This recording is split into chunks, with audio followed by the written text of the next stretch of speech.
We're at the Stradman HQ, first time ever being here. Look at the cars, we got the Aventador.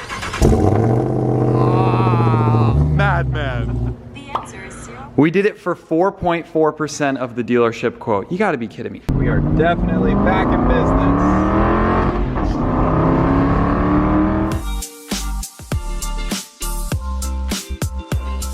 What's up, JR Garage? Welcome back to the channel and welcome back to the beautiful state of Utah. And if you can't tell already by the title or thumbnail, today we are meeting up with the Stradman, James, the man himself. But we're here in Utah. It's a nice evening and we're gonna go check out the cars and then we're gonna go grab some dinner. This is a continuation of the first road trip video with the Aston Martin here. And if you recall from last video, this car's been having some issues. It's 2,500 miles into the road trip now, and unfortunately we got hit with a big old check engine light, and Christian's been hard at work researching that, but we're pretty certain that it is an O2 sensor, an oxygen sensor. So that's causing the car to not run right. It's running on definitely not all 420 horsepower, whatever this car comes with stock. Yeah, exactly. We can definitely feel a lack of performance, and it is important to get it addressed right away, because if you're running way too rich, then you're just gonna plug up your downstream O2 sensors and these that have already gotten plugged up, and potentially even ruin your cats, melt your cats. So maybe makes and models we'll be able to replace them tomorrow, but if we don't get a call back within the next 30 minutes, then take it gentle all the way home. We're gonna have to limp it home. But regardless, we got some fun stuff going on right now because we're just 20 minutes away from Stradman's place, and then we can check out his garage full of cars and go to dinner, and maybe we get to take one of his cars to dinner, which would be really fun. We really want to take the Jeep. It's been a little while, but he's a cool guy. We've known him forever now, years on end, and can't wait to see him again. Here we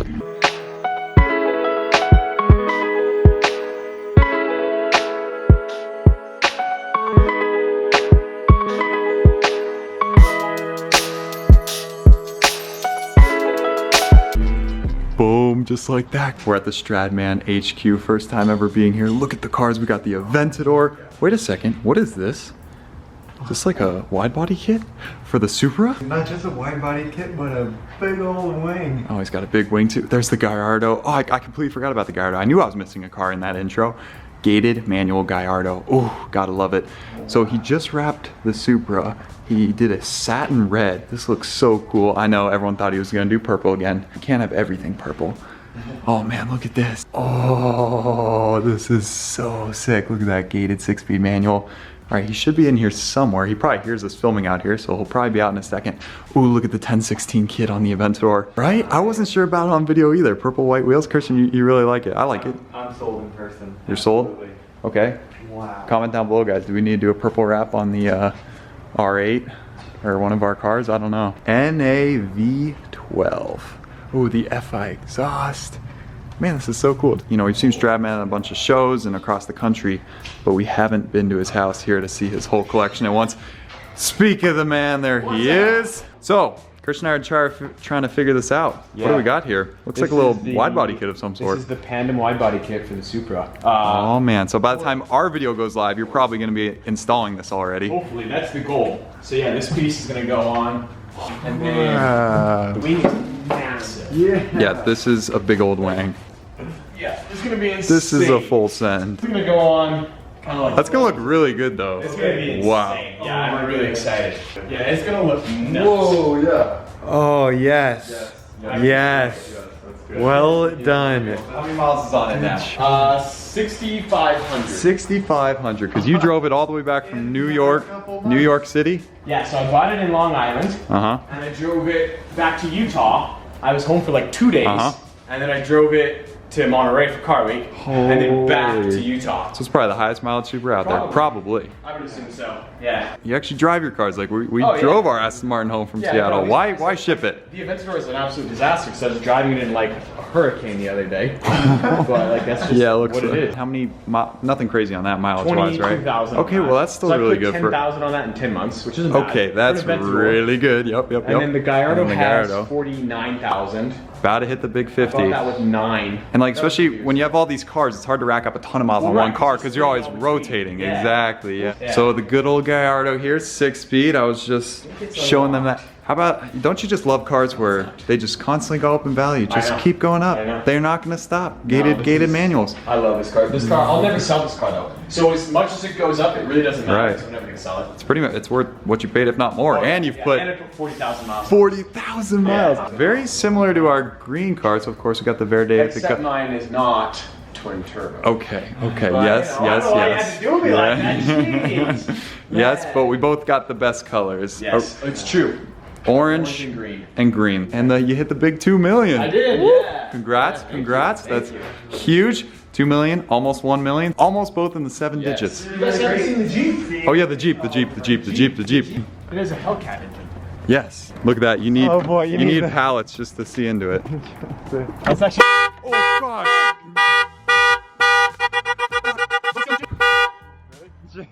Okay, so I had no idea that if you opened up the hood, it would. Sorry. Sorry, John. Well, that's good to know. Good to know.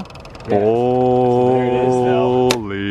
If you guys have been living under a rock and haven't seen his channel lately, this is the latest monster to come out of his imagination. I think this was maybe the 4th or 5th one they've done. Jeez. But they have a bunch more coming down the line. So from 300 and something? 285. 285 to 707, sure. And this is actually Why temporary. Not? So I am Temporary. actually getting the Elephant, 1,000 horsepower. But those haven't been delivered, so we're kind of like waiting in limbo. So they put a Hellcat in for the time being. For Oh yeah, okay. Just this will hold us over a little bit. To get us. He said that we may be taking this to dinner, and I am not opposed to that idea. Never been in anything of the sort. So okay, we're down for that. Well, hit it. Cold start. Wait, is this cold? Yes. That's Oh, yes. This thing is so excessive. Oh, look how high it is, and we're tall too. We can barely fit it. Look at it. You got to jump on in. Okay, okay. Wait. Hold on. Got to get an Instagram story too. Hold on.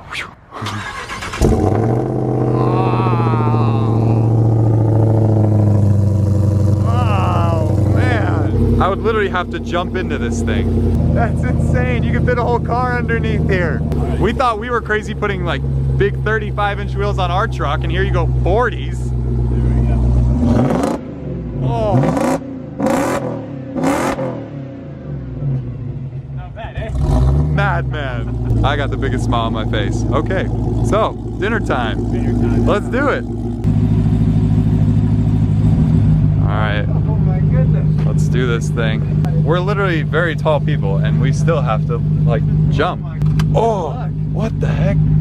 Yeah. Oh. You gotta swing yourself up.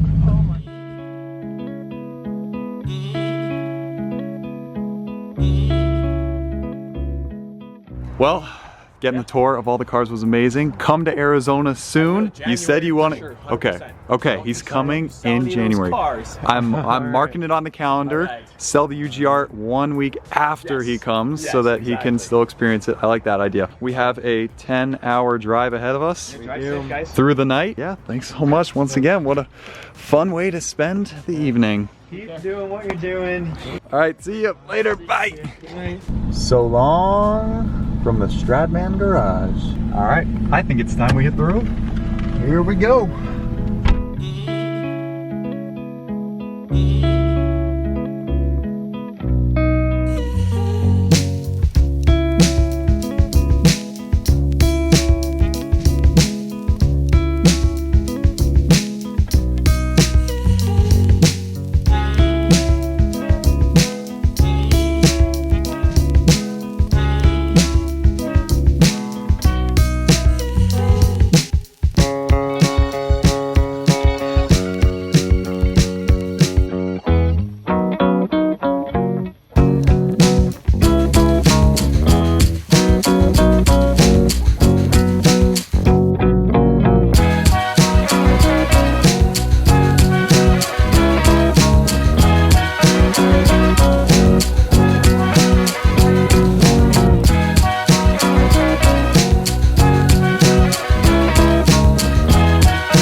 Alrighty guys, so 12 hours later, just like that, the Aston Martin is back in the garage for the first time, and as you can see, it's on race ramps because Christian is hard at work immediately diving into that O2 sensor problem, and you have a way so that we don't have to pay a lot of money at the dealership, right? Yeah, it's just, I love cross-referencing part numbers and part interchangeability, and so oxygen sensors, Literally, they all do the same thing. Everybody likes to try to put their proprietary connector on it and charge like Aston Martin $250, $300, something crazy. So sometimes you can just buy this end with 4 wires and you cut off your old connector here. This is the old one, I already got it out. It was easy. It was easy because it was, in this case, actually the upstream ones were a little bit easier, which I thought were gonna be more difficult. Okay, so you already got off, so where's the new one? Yep, so. Oh snap, you already got it. I went over to the auto parts store. Man. I remembered that the oil filters, when we were looking at it, remember back when we bought the car, wanted to do an oil change, so we were looking up oil filters, and we found that this similar engine and oil filter Ford Jaguar or something? In, yeah, like a Jaguar XJ8 or maybe a Ford Thunderbird. And so this, I told them to look up a 2005 Ford Thunderbird. Oh jeez. And they pulled out this O2 sensor. Is and it I had already the same? removed this one. So I brought this one with me. This one has some offset pins, but those pins really don't do anything. They don't clip into anything. They're literally just to make this plug like proprietary. And so this one just doesn't have the pins. But everything else is the exact same. Yeah, otherwise it's the same 4 pins, of course, and 4 wires. And this, the length is just a little bit shorter. I'm hoping that it still reaches. There you guys have it. If this works, we are going to save a massive amount of money over the dealership install. So, under here, back behind the engine, find the exhaust. Here is one down pipe header, and then 2 big cats. And so, comment down below, do we need to straight pipe this car? oh boy. Cut them cats off. It actually looks like they wouldn't be too tough to remove, but okay, so up there you have your downstream O2 sensor. You can see it right there. Up here, I already removed it, is your upstream O2 sensor. 2 plugs for each of them, one blue, one just above it in green color. There it is. And let's see if this one goes in nicely. So it'd be good to put some anti-seize on the threads. Oh my goodness, they already did it for me. And you want to put it in first before connecting it, because you're gonna have to twist it righty-tighty, and if the connector's there holding it, have a crazy twisted wire at the end. All right, so feeding in the connector first through the heat shield. Come on. So even though this cable was shorter, it did still make it a-okay. So I was okay just using an open-ended wrench, but if you do that, make sure you use plenty of penetrating, loosening up fluid to make sure that you do not round off that O2 sensor, because then you'd be in trouble. But otherwise, should be no problem. Good luck. So the moment of truth. Will Christian's $50 fix work? I have faith in you. All right, there he goes. Fingers crossed. I really hope this works. I do not want to have to pay the dealership thousands of dollars. Sounds a little healthier, that's good. We're gonna go get some food and we're gonna take it on the maiden test drive. Okay, that's feeling good. That's feeling good.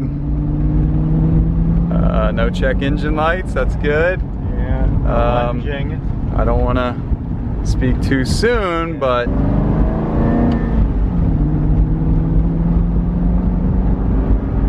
we got to dinner now. We will test it more on the way back, but it's feeling much better. 2 hours later. We are definitely back in business.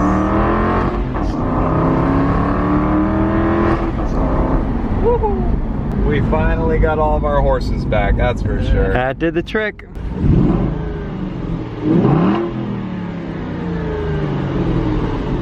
Day 4. Alrighty guys, it's the next day now. The car is sitting pretty all washed up for the first time, and boy is it happy to be reunited with all of its brothers and sisters. It's happy to be home, but we got a couple things to add. Yeah, so to round out the maintenance, the thermostats are a weak point on this car. They are underneath this PCV down here, and you can replace the thermostat, and I replaced the thermostat for only $15 total. Thermostat and the little seal thing. I just bought the exact same part, but not off an Aston Martin, off of another car it comes on. And I'm also gonna tackle this PCV valve. This is also a common issue that our friend Kyle at Highline told us about. A few hours, really, you can knock out all these things in an afternoon. So yeah, what he's saying is you replace the other O2 sensor just to be sure, because like the one failed, the other one's bound to fail. So while you're in there, now that he knows how to do it, just replace them both. So we got 40. Plus 40 for the 2 O2 sensors. Plus 15 and 15. So we got $110 in parts, plus An afternoon. An afternoon of labor DIY. And ready for this, we called up the dealership. Guess what they quoted for this stuff? So O2 sensors, one of them, just the Wonder Place, would be $800 plus tax. So like $850, $860 here in Arizona, for just one. The two, they give you a little bit of a discount. $1,400. The thermostat, that's actually a little more difficult to get to, but still Christian knocked it out. $800, right around 800 bucks. So now we're up to 2,200. And that little PCV valve, that part directly for this car, not the cross-reference one that Christian found, would be how much? It'd be like 200 bucks. If I charge a 1 hour minimum. So that's 300. $2,500 to do those maintenance items that Christian just knocked out last night and this morning. What's the math? Wait, 2,500. Siri, 110 divided by 2,500. The answer is 0. We did it for 4.4% of the dealership quote. You gotta be kidding me. This is why you gotta work on your own cars and know what you're doing. Yeah, forums will get you a good ways, but then, you know, sometimes you might have to actually take the part out and study it and see what else it looks exactly like. Cross-referencing yourself. 4.4% of the dealership quote. That's how we do it. Quick maintenance items, no more check engine light, car's running great. Christian's not even done here. And yeah, here's how tough this PCV valve is. Literally pop this hose off, pop this hose off, undo the two 8mm bolts, and off it comes. Literally. Here's the new part. Let's see how I did. What'd you buy it off Yeah, of? wow. Yeah, off a Land Rover. You can also get it off a Jaguar, but for some reason Jaguar still wanted like a decent amount. But then Land Rover. $250 for Aston Martin, $15 for a Land Rover, Yeah, the exact same 200. part. Boy, what a fun one that was, starting all the way in Utah with Stradman. It was great seeing him again. Again, we've known him for years and he's a really awesome guy. And at 2 million subscribers, he's crushing it. Be sure to check out. That concludes the 4,000-mile road trip. We'll just leave it at that. Aston Martin's holding up great. Yes, it did have the issues, but hey, Christian knocked it out, like I said, in one evening. So can't beat that. Thank you guys so much for watching. Stay tuned for future videos with this car. Also, we have a new V12 project car coming on the horizon. So feel free to drop a comment what you think that is down below. Subscribe if you are new. Don't miss out on the future content. Like the video if you enjoyed it. And we will see you guys in the next one. That it feels right.